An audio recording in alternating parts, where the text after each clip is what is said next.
ಗುತ್ತಿಗೆದಾರನ ವಿಚಾರ ಇಡೀ ರಾಜ್ಯದಲ್ಲಿ ಮತ್ತು ರಾಷ್ಟ್ರದಲ್ಲಿ ಸದ್ದು ಮಾಡ್ತಾ ಇದೆ. ನಿನ್ನೆವರೆಗೆ 7 ಪುಟಗಳ ಡೆತ್ ನೋಟೇ ಅದು ಡೌಟು ಅಂತಕ್ಕಂಥ ಮಾತುಗಳನ್ನು ಎಲ್ಲರೂ ಮಾತಾಡ್ತಿದ್ರು. ಮಾನ್ಯ ಪ್ರಿಯಾಂಕ ಖರ್ಗೆ ಅವರು ಅದೇ ಮಾತನ್ನು ಹೇಳಿದರು. ನೀವೇನಾದರೂ ಮಾತಾಡೋದಿದ್ದರೆ ದಾಖಲೆ ಇಟ್ಕೊಂಡು ಮಾತಾಡಬೇಕು ಅಂತ ಹೇಳ್ತಾರೆ. ದಾಖಲೆ ನಾವು ತೋರಿಸಿದ್ರೂ ಕೂಡ ಅದು ದಾಖಲೆ ಅಲ್ಲ ಅವ್ರಿಗೆ, ಅದು ಏನೋ ಬೇರೆ ನಾವು ತಪ್ಪುದಾರಿಗೆಳೆಯಲಿಕ್ಕೆ ಮಾಡ್ತಾ ಇರತಕ್ಕಂಥದ್ದು ಅಂತ ಅವರ ಅನಿಸಿಕೆಯನ್ನು ಆಗಾಗ ಹೊರಗೆ ಹಾಕ್ತಾರೆ.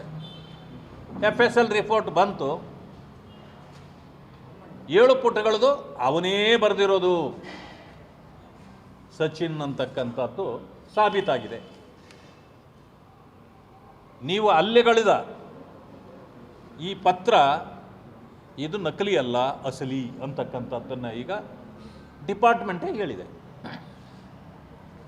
You failed in first point.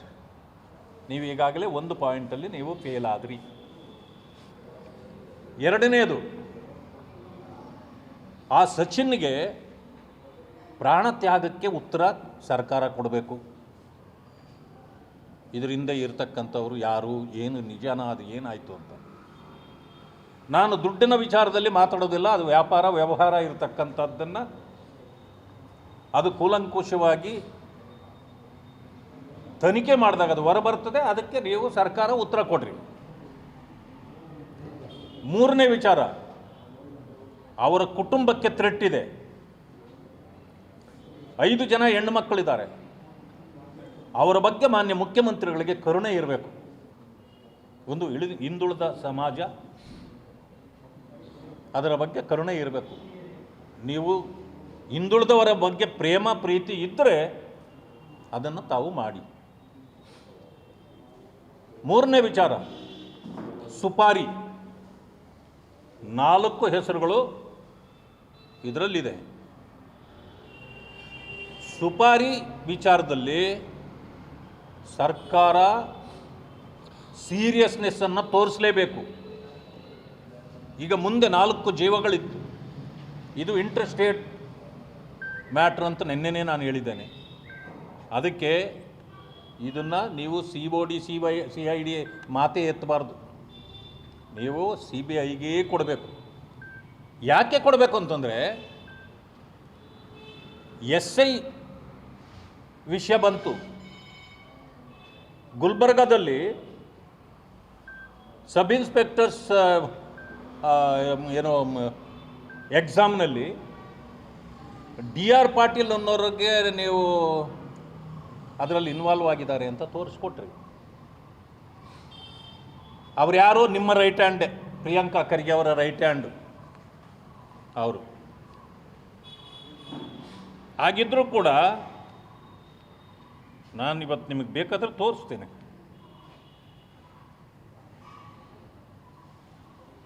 DR Patil ಯಾರು? DR ಪಾಟೀಲು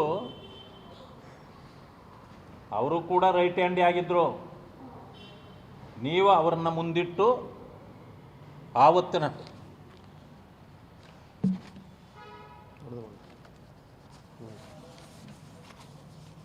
ತೋರಿಸು ಅವರನ್ನು ಮುಂದಿಟ್ಟೆ ಆವತ್ತು ನೀವೆಲ್ಲ ಮಾಡಿದ್ದು. ಯಾಕೆ ಅಂತಂದರೆ BJPಯನ್ನು ಸಿಕ್ಕಿಸ್ಬೇಕು ಅನ್ನೋದಿತ್ತು.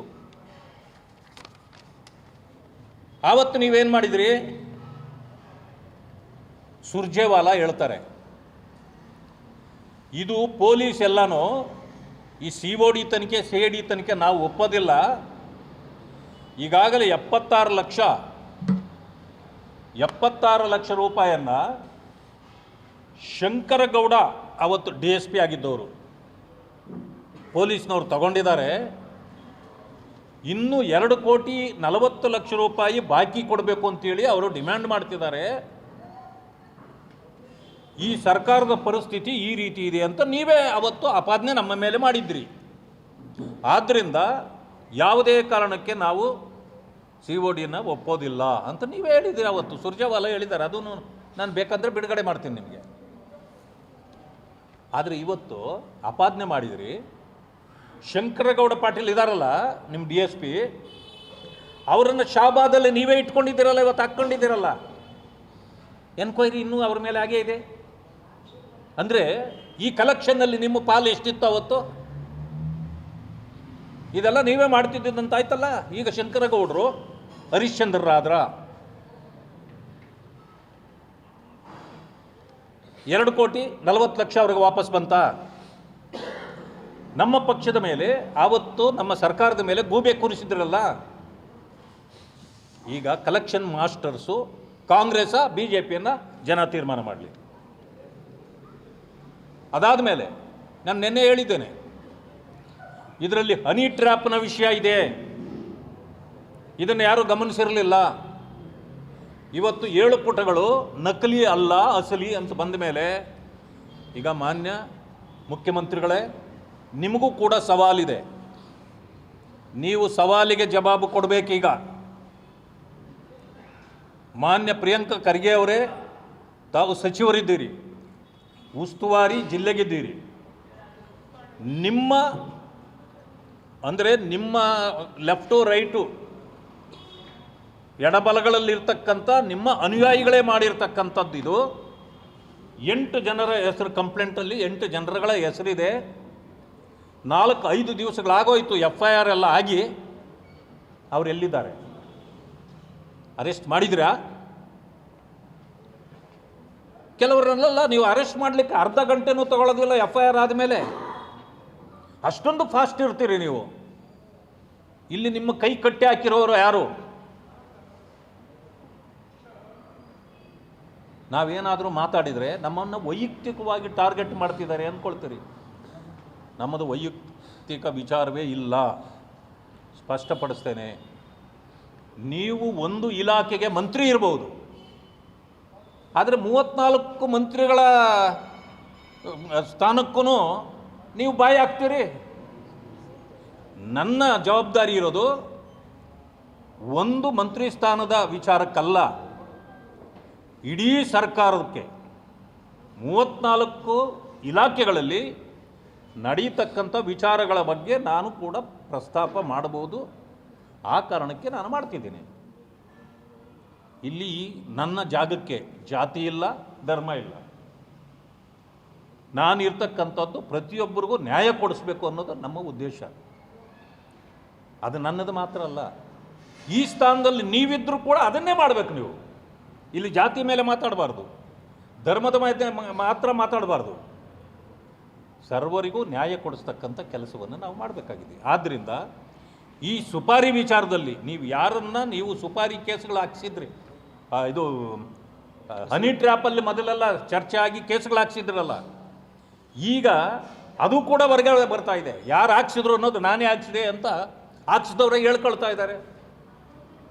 ಅದು ಈಗಾಗಲೇ ಸೋಷಿಯಲ್ ಮೀಡಿಯಾದಲ್ಲಿ ಹರಿದಾಡ್ತಿದೆ. ಅದು ಕೂಡ ನಿಮ್ಮ ಅನುಯಾಯಿಗಳೇ. ಈ ಎಲ್ಲ ಕಾರಣಗಳಿಂದ ಮಾನ್ಯ ಪ್ರಿಯಾಂಕ ಖರ್ಗೆ ಸಚಿವರ ಹೆಸರು ಇಲ್ಲಿ 2-3 ಕಡೆ ಪ್ರಸ್ತಾಪ ಆಗಿದೆ. ಈ ಲೆಟರಲ್ಲಿ 7 ಪುಟಗಳಲ್ಲಿ ದಾಖಲೆ ಕೊಡಿ, ದಾಖಲೆ ಕೊಡಿ ಅಂದರೆ ಎಲ್ಲಿಂದ ಇನ್ನೇನು ದಾಖಲೆ ಬೇಕು ನಿಮಗೆ? ಮಾನ್ಯ ಮುಖ್ಯಮಂತ್ರಿ ಈಗ ತಾನೇ ಹೇಳಿದ್ದಾರೆ, ಯಾವುದೇ ಕಾರಣಕ್ಕೆ ಅಲ್ಲಿ ದಾಖಲೆ ಇಲ್ಲ, ನಾವು ಅವರನ್ನು ಸಚಿವ ಸ್ಥಾನದಿಂದ ಕೈ ಬಿಡ್ತಕ್ಕಂಥ ವಿಚಾರ ಉದ್ಭವ ಆಗೋದಿಲ್ಲ ಅಂತ. ನಮಗೆ ಮೊದಲೇ ಗೊತ್ತಿದೆ ಮಾನ್ಯ ಮುಖ್ಯಮಂತ್ರಿಗಳೇ, ನಿಮಗೆ ಧೈರ್ಯ ಇಲ್ಲ ಅನ್ನೋದು ನಮಗೆ ಗೊತ್ತಿದೆ. ಯಾಕೆ ಅಂತಂದರೆ ಆ ಸಚಿವರ ತಂದೆಯವರು AICC ಅಧ್ಯಕ್ಷರು. ನೀವು ಇದಕ್ಕೆ ಕೈ ಹಾಕಿದ್ರೆ ಅವರು ನಿಮ್ಮ ಬುಡಕ್ಕೆ ಕೈ ಹಾಕ್ತಾರೆ ಅನ್ನೋ ಭಯ ಇದೆ ನಿಮಗೆ.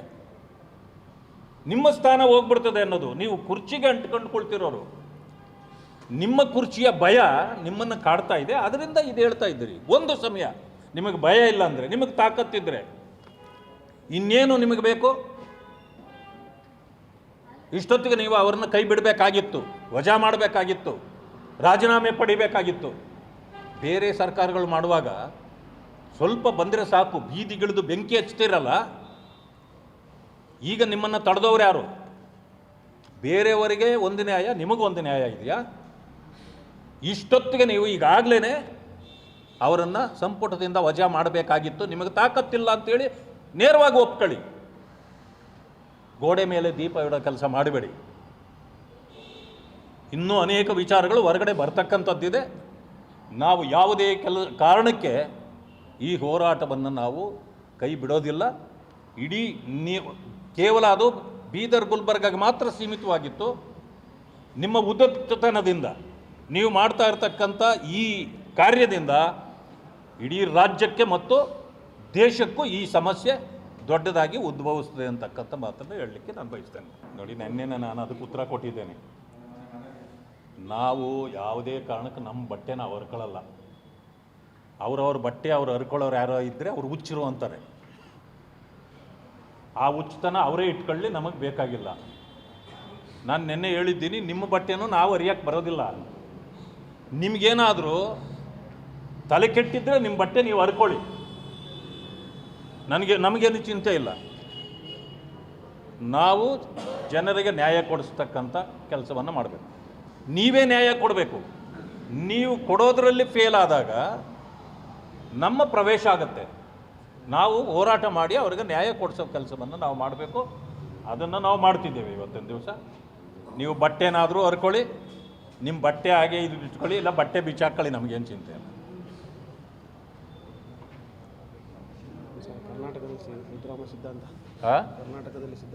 ಈಗ ಅಂಬೇಡ್ಕರ್ ಸಿದ್ಧಾಂತ ಹೊರಟೋಗಿದೆಯಂತೆ.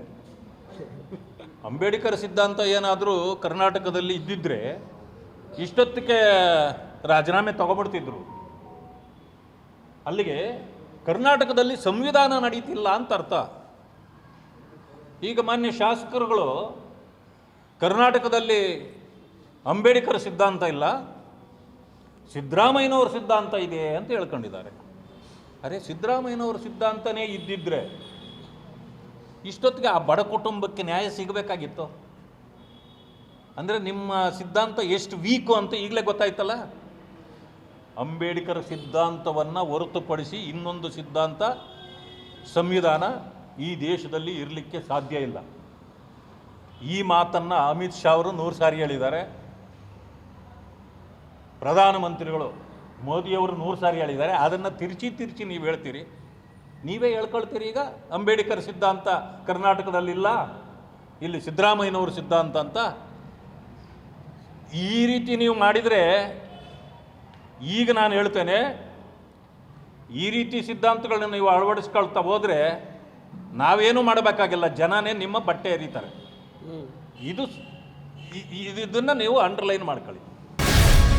ಗ್ಯಾರಂಟಿ ನ್ಯೂಸ್, ಸುದ್ದಿ ಖಚಿತ, ನ್ಯಾಯ ನಿಶ್ಚಿತ.